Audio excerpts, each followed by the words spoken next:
Bom estarmos juntos na presença do Senhor e adorar o seu nome. Declaramos aqui que algo novo Deus vai fazer e fazendo o medo desaparecer e trazendo para você e para mim um novo amanhecer. Essa quinta, essa sexta e esse sábado foram bem cinza. E quando hoje acordei e vi aquele sol, falei, louvado seja o nome do Senhor, porque parece que alguns dias da nossa vida são nublados, são como esses dias que passamos, cinza. Mas domingo chegou. Nós temos pensado aqui desde manhã sobre um tema que envolve relacionamento. E eu quero fazer uma retrospectiva, uma contextualização histórica para pensar sobre relacionamentos. Revolução Industrial é uma matéria da escola. E vocês devem se recordar que no século XVIII, nos meados do século XVIII, a Revolução Industrial aconteceu na Inglaterra. Lá, aquilo que era feito de forma artesanal passou a ser industrializado. E a máquina de vapor veio. E também a indústria têxtil e a locomotiva. Mas os historiadores chamam a Revolução Industrial de fases, de processos contínuos. Essa foi a primeira fase.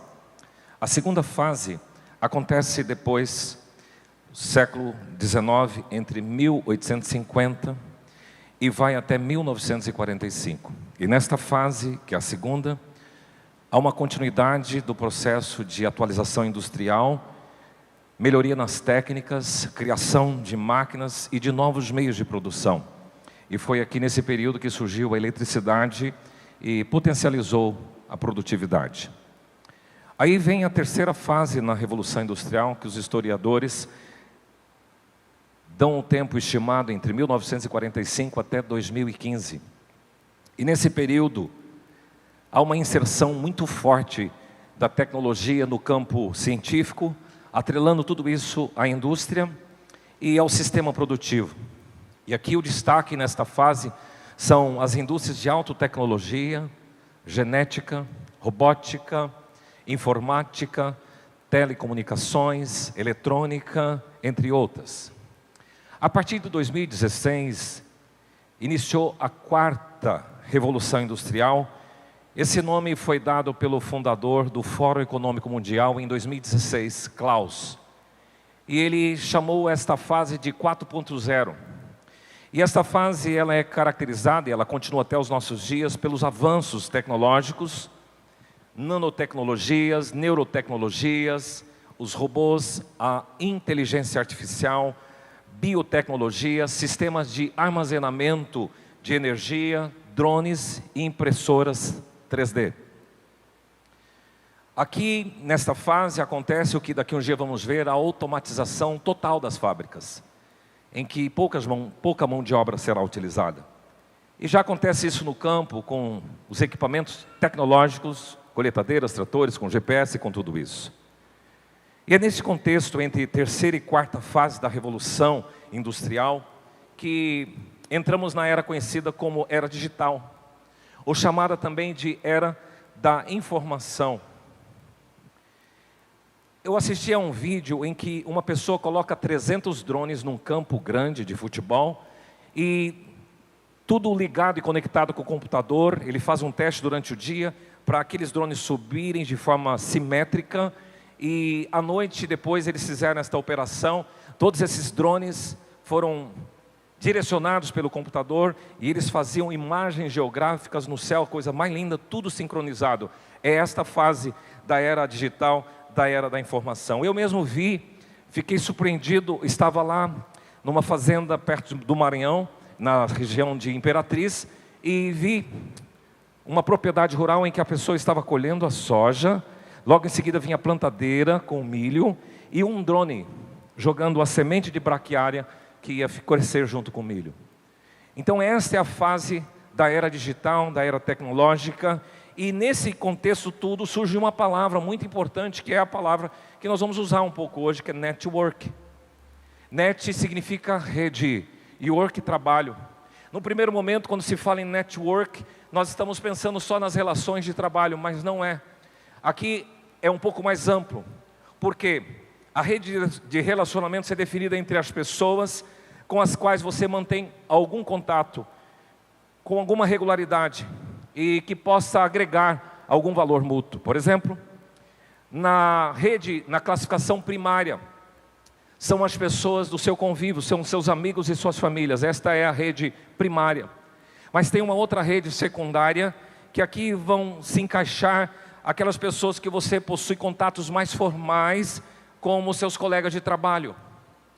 E entra uma terceira rede, chamada rede referência, que são os contatos que você tem com pessoas que podem ajudar a moldar o seu comportamento. E aqui entra os seus chefes, os fornecedores, entra os coaches e aquelas pessoas que de alguma forma vão influenciar você.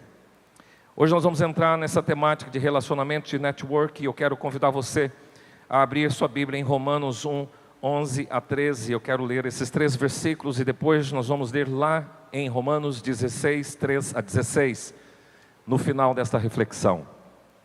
O texto de Romanos 1, 11 a 13 diz o seguinte: porque muito desejo ver-vos, a fim de repartir convosco algum dom espiritual, para que vocês sejam confirmados. Isto é, para que em vossa companhia, reciprocamente, nos confortemos por intermédio da fé mútua, vossa e minha. Porque eu não quero, irmãos, que ignoreis que muitas vezes me propus ir ter convosco, no que tenho sido até agora impedido, para conseguir igualmente entre vós algum fruto, como também entre os outros gentios. Pai Santo, obrigado porque a Tua palavra é o nosso alimento. A Tua palavra nos revigora, a Tua palavra nos fortalece. E peço que o Senhor possa trazer cativo todo pensamento à obediência de Jesus, para que os nossos pensamentos não divaguem com tantas outras coisas, com tantas outras informações, sejam esportivas, sejam de relações diplomáticas internacionais, sejam políticas, de qualquer ordem for, que todo pensamento seja cativo, trazido à obediência de Jesus, para que Satanás não tenha nenhum acesso a essa mente, tolhendo a liberdade dessa pessoa de compreender o Teu recado nesta noite. Nós oramos que o Senhor também nos capacite a proclamar a Tua palavra com autoridade, em nome de Jesus. Amém. A igreja em Roma, como surgiu? Não foi Paulo quem criou, quem fundou.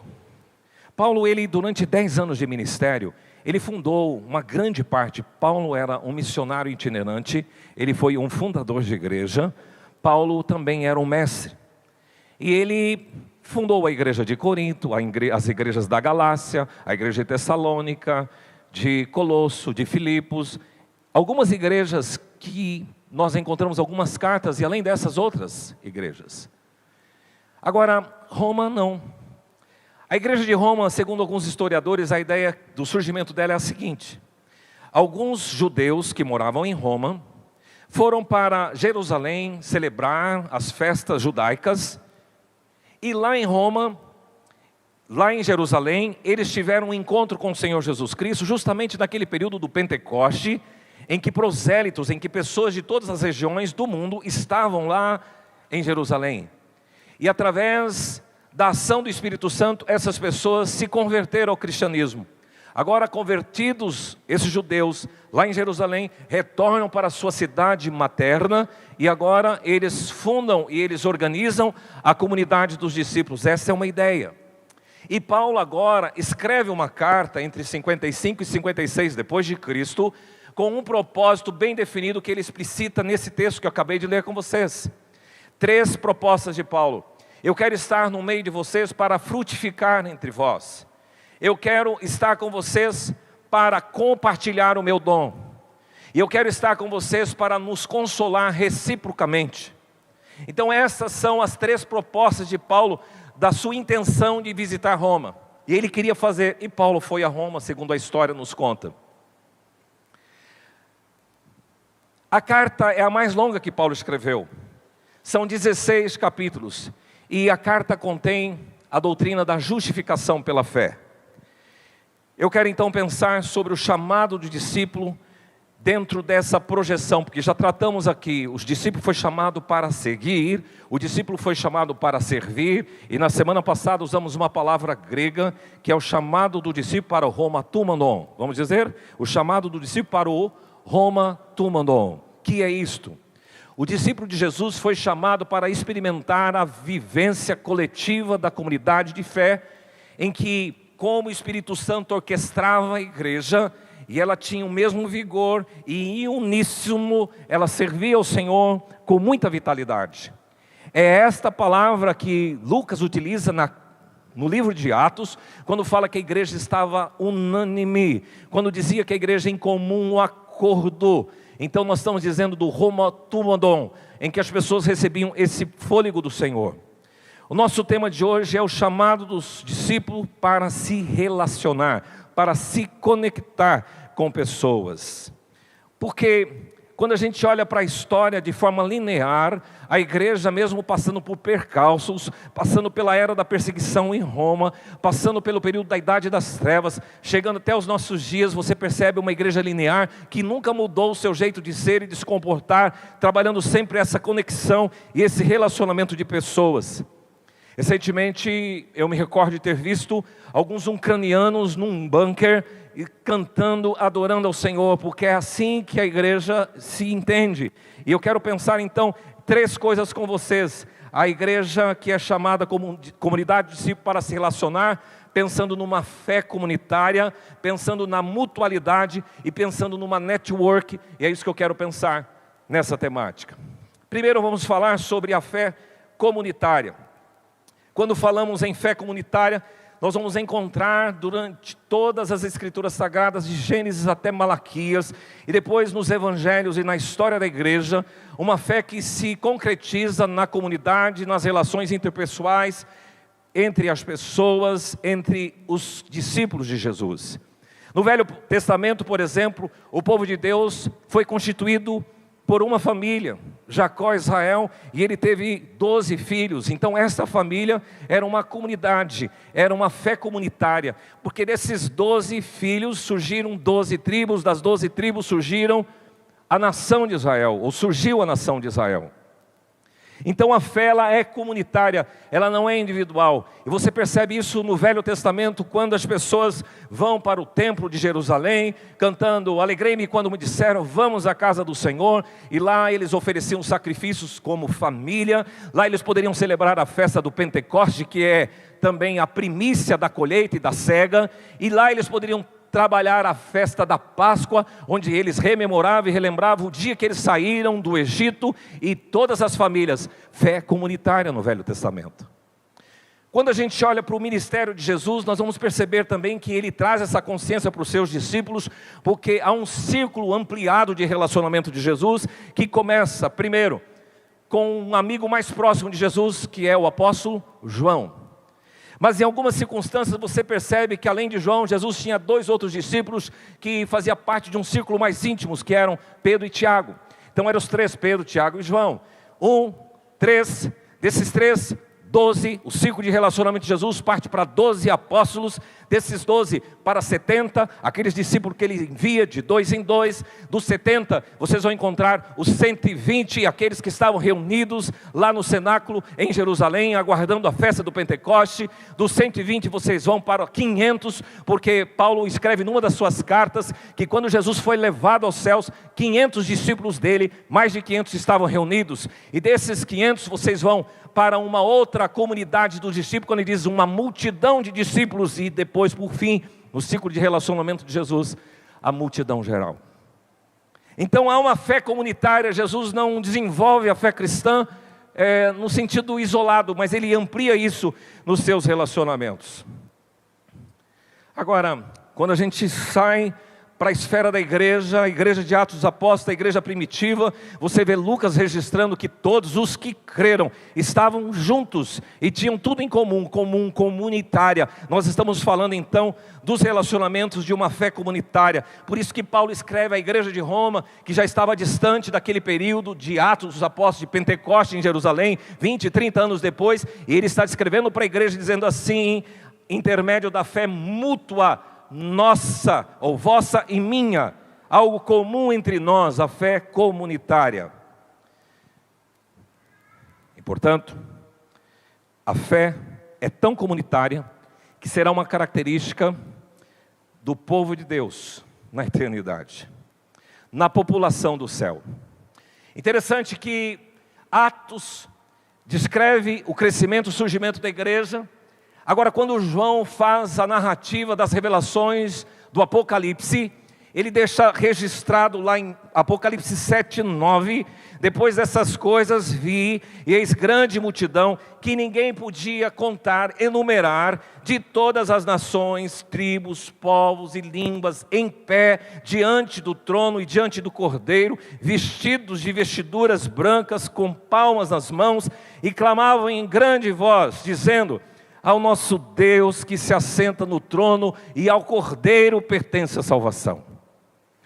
Quando olhamos para essa perspectiva, nós estamos olhando para o céu, onde não vai ter uma pessoa, mas vai ter uma fé comunitária de gente de todos os lugares do mundo. Você vai escutar o inglês, você vai escutar o espanhol, você vai escutar o árabe, você vai escutar o italiano, você vai escutar uma fé que procede de todas as etnias, de todas as línguas, de todos os povos, de todas as nações. Alguns anos atrás eu tive uma experiência muito legal na missão evangélica Kaiowá, em Amambai. Nós levamos os nossos jovens para um acampamento naquele lugar. E eu me recordo que era um domingo de manhã, toda aquela comunidade indígena estava reunida naquela congregação, naquela igreja, nós estávamos ali participando, e eles cantando ao Senhor na língua deles. Falei, um dia haverá que nós vamos estar diante do Cordeiro, cantando aquele que é, que era e que há de vir. Há uma canção do Guilherme Kerr, que fez parte da música evangélica brasileira, e fala justamente isso: ninguém vai para o céu sozinho, a canção dos vencedores. E eu queria que você cantasse com a gente, rememorasse esta canção. Vamos lembrar?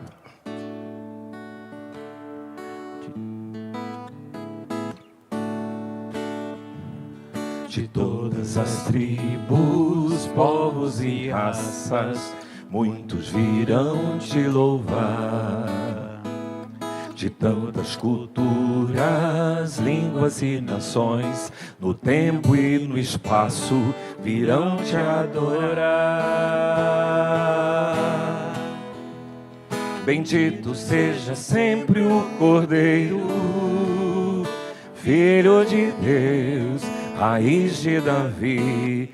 Bendito seja o seu santo nome, Cristo Jesus, presente aqui. La la la ya, la la la la ya. Remidos, comprados, grande multidão, muitos virão te louvar. Povo escolhido, teu reino e nação, no tempo e no espaço, virão te adorar. Bendito seja sempre o Cordeiro, Filho de Deus, raiz de Davi. Bendito seja o seu santo nome, Cristo Jesus, presente aqui. La la la ya, la ya, la ya. E o que cabe a mim e a você? E a nós só nos cabe tudo dedicar, oferta suave ao Senhor. Dons e talentos queremos consagrar, e a vida no teu altar, para teu louvor. As vozes do lar. Bendito seja sempre o Cordeiro, Filho de Deus, raiz de Davi. Bendito seja seu santo nome, Cristo Jesus, presente aqui. Cristo Jesus, Cristo Jesus, presente aqui. Já pensou? Você é chamado para se relacionar, porque a nossa fé, ela é comunitária e vem desde o Velho Testamento e nos remete até a eternidade. Mas em segundo lugar, o chamado de discípulo para se relacionar carrega uma marca. Qual é? A marca da mutualidade. Quando falamos de mutualidade, nós estamos falando do uns aos outros. A mutualidade é uma das marcas da igreja. Por favor, mude a tela. As escrituras estimulam a mutualidade, os relacionamentos uns aos outros. Há um destaque para o que é mútuo, que é de ambos. Eu me recordo que em 1986, eu fazia parte do Seminário Bíblico de São Paulo, na Aclimação, Rua Pires da Mota, e a gente toda noite estava lá estudando, e eu tinha um professor chamado Alexandre Meimarides, ele era um grego, e ele deu uma tarefa para os alunos do seminário. Vocês vão ter que pegar a chave bíblica, a concordância bíblica, na época nós não tínhamos nada de aplicativo, e é um livro grosso, e vocês vão procurar a expressão uns aos outros. E nós fomos lá nesse livro e procuramos todas as referências bíblicas, e fomos nas escrituras sagradas, e descobrimos muita coisa sobre mutualidade, que é a proposta de Deus para a sua igreja. E encontramos N referências, e eu vou citar algumas das orientações que as escrituras trazem para o comportamento mútuo. Então eu vou trazer a orientação e vocês vão repetir logo em seguida uns aos outros. Por exemplo, Romanos 14:13 diz: não nos julguemos mais. Romanos 15:7 diz: acolhei-vos. Romanos 15:14 diz: vocês estão possuídos de bondade, cheios de todo conhecimento e aptos para admoestardes. Então Paulo está dizendo que a comunidade dos discípulos, esta que exerce a fé comunitária, ela é capaz de, pelo conhecimento, pela aptidão que tem, admoestar, corrigir as pessoas. Romanos 16:16 diz: saudai-vos. Efésios 4:32 diz: sejam benignos e compassivos, perdoando-vos. Efésios 5:21 diz: deem graças a Deus Pai, em nome de Jesus Cristo, sujeitando-vos. Colossenses 3:9 diz: não mintais. Colossenses 3:13: suportai-vos, perdoai-vos, consolai-vos, edificai-vos. Todas essas são referências bíblicas da prática da fé mútua. Tiago 5:16 diz: confessai, pois, os vossos pecados e orai uns pelos, amai-vos cordialmente de coração, servi. Cansaram? Servi, exortai-vos. Pois bem, vocês percebem que nas escrituras vocês vão perceber que a nossa fé comunitária se desenvolve na mutualidade, no uns aos outros, na reciprocidade. Esta é uma marca da igreja de Jesus Cristo, a mutualidade. E eu quero dizer para você que a comunidade cristã é um antídoto para a solidão. A comunidade cristã é um antídoto para a depressão. A comunidade cristã é um antídoto para a tristeza e angústia profunda. Portanto, meu querido, você que talvez esteja em casa, não teve forças para sair, se você estivesse nesse lugar, pelo homotumadon que acontece neste lugar, você seria impactado, porque a força corporativa, a fé comunitária te traz essa mutualidade, e a comunidade cristã é um antídoto para o egoísmo, para a tristeza e para o desespero. Eu me recordo que alguns anos atrás, lá na nossa sede, tinha uma pessoa hospitalizada na Cacemes, e ela ficou muito tempo com depressão. Ela estava em tratamento, mas os nossos cultos eram lá, e ela ouvia essas canções lá dentro do nosso templo.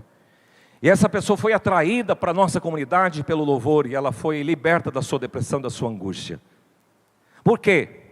Porque se vocês cantarem como vocês cantaram, seja adorado o Senhor.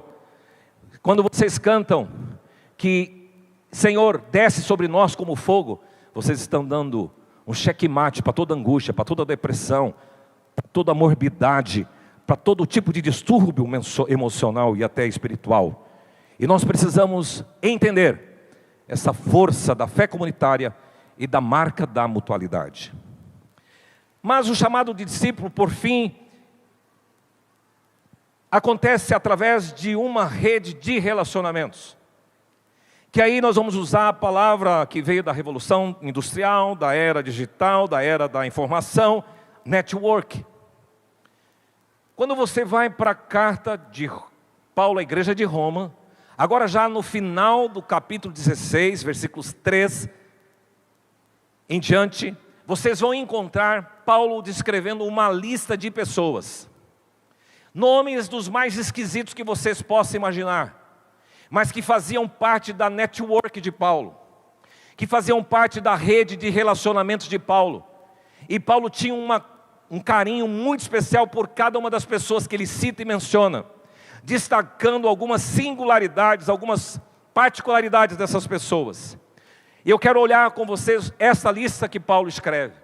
Mas o que eu quero estimular é que muitas vezes você quer desenvolver uma fé utilitarista. Quando estou falando em network, em rede de relacionamentos, você está pensando talvez em pessoas que você pode receber sendo aproximadas para você ter algum benefício. Ok? Isso é bom.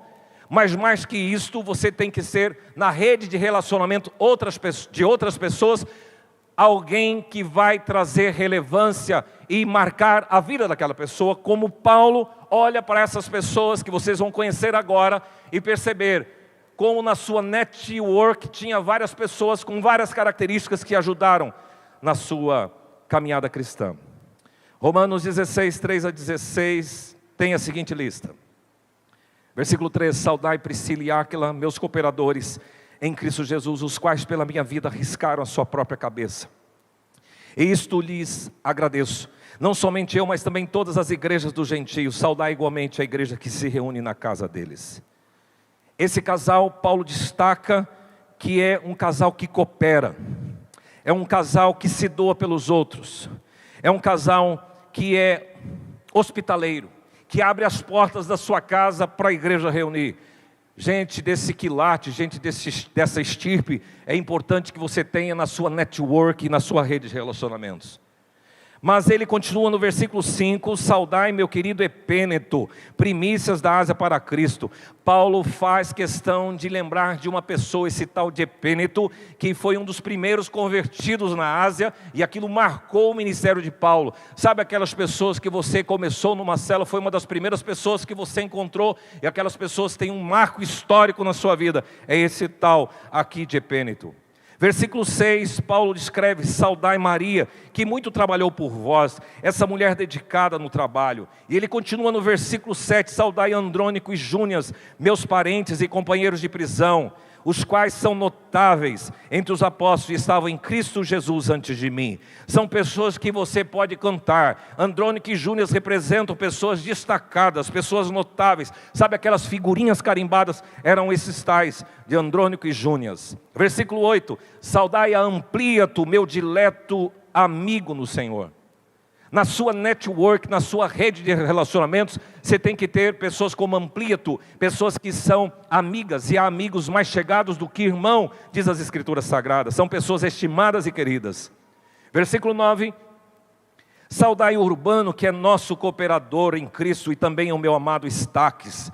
Esse tal de Urbano é um companheiro de julgo, pessoa que divide a carga junto com Paulo. Esse Estaques é gente querida e estimada, como ele diz, agape, pessoa amada, pessoa querida. Versículo 10, ele usa saudai Apeles, aprovado, quer dizer uma pessoa agradável, uma pessoa irrepreensível em Cristo Jesus. Saudai-os da casa de Aristóbulo.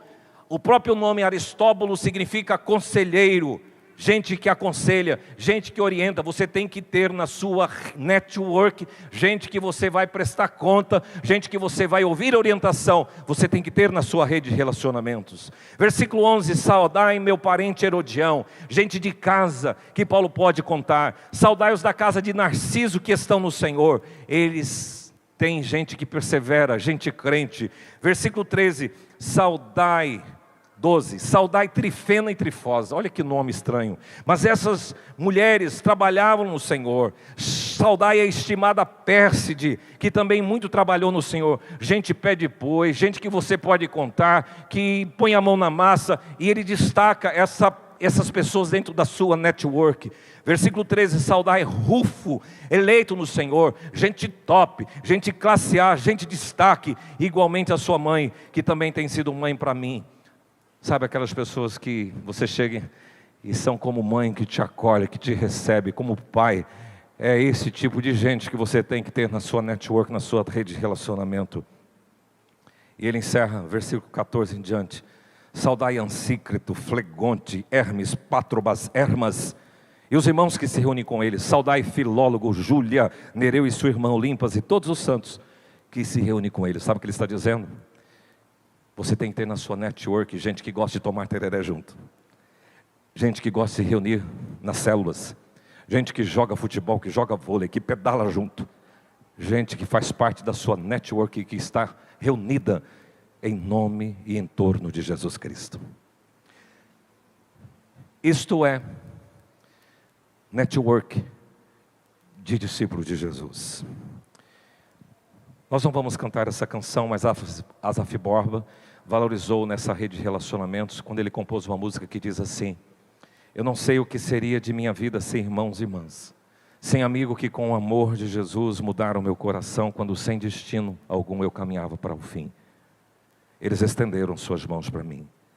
Eu não sei o que seria da minha vida sem irmãos e irmãs, sem igreja de Cristo que está presente e viva ao meu redor.